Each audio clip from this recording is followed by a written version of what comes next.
Standardized test results for Texas public schools are in, and the results, well, they've got some educators worried. The Spring Star test suggests the pandemic had a crippling effect on students' growth. Scores are down across all grade levels, across all subjects.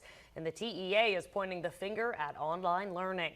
Agency officials say that's got to be the main reason for the lack of progress this year. Now, some schools did all right. In fact, several Brazos Valley schools had pretty stable scores. Administrators say that's because they relied less on virtual learning than those that did worse than normal. We're following a breaking news story here in College Station. Police report shots fired near Welborn Road. Officials have issued a shelter in place, and we're just now getting in reports that they are evacuating residents in the immediate area of 134 Luther Street.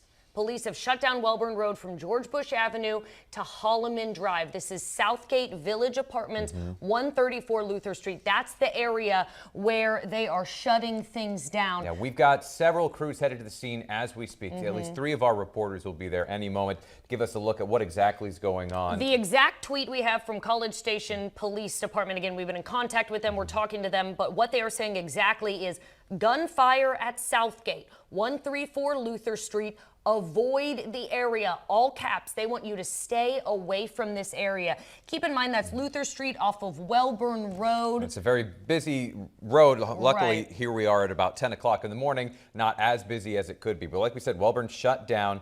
That is between Holloman and George Bush Drive. So McDonald's has long been the butt of jokes about the ice cream machines, right? So a lot of customers say, you want to get some ice cream at McDonald's, just a little cone. And they tell you, oh, sorry, the machine's broken. Social media users complained, comedians ribbed the company, and developers even made an app to track broken machines. What? Yeah. So this has been a huge thing for years.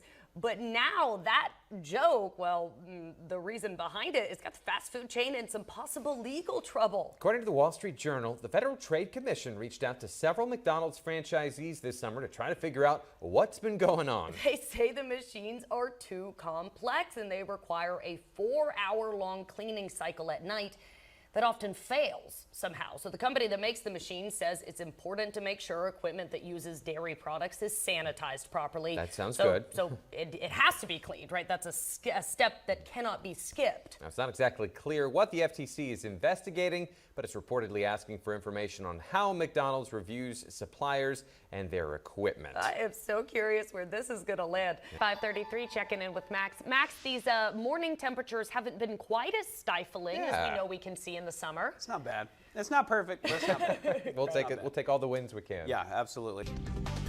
Democratic lawmakers in the state legislature say they're ready for a showdown with Governor Abbott. This is all over his recent move to defund the state legislature. Democrats have filed a petition to try to get the Texas Supreme Court to step in and restore that funding for lawmakers, their staffs, and various legislative agencies. Right now, the money's set to expire in September. Abbott vetoed the part of the budget that funds the legislature, making good on a threat he made when Democrats walked out on the final day of the session. Now, more than 60 Democratic House members are urging the state Supreme Court, saying the move sets a dangerous, unconstitutional precedent.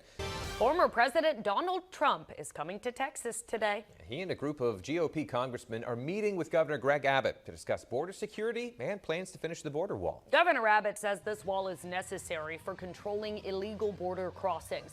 So far, he's given the project $250 million from TDCJ's budget and raised almost $500,000 through private crowdfunding.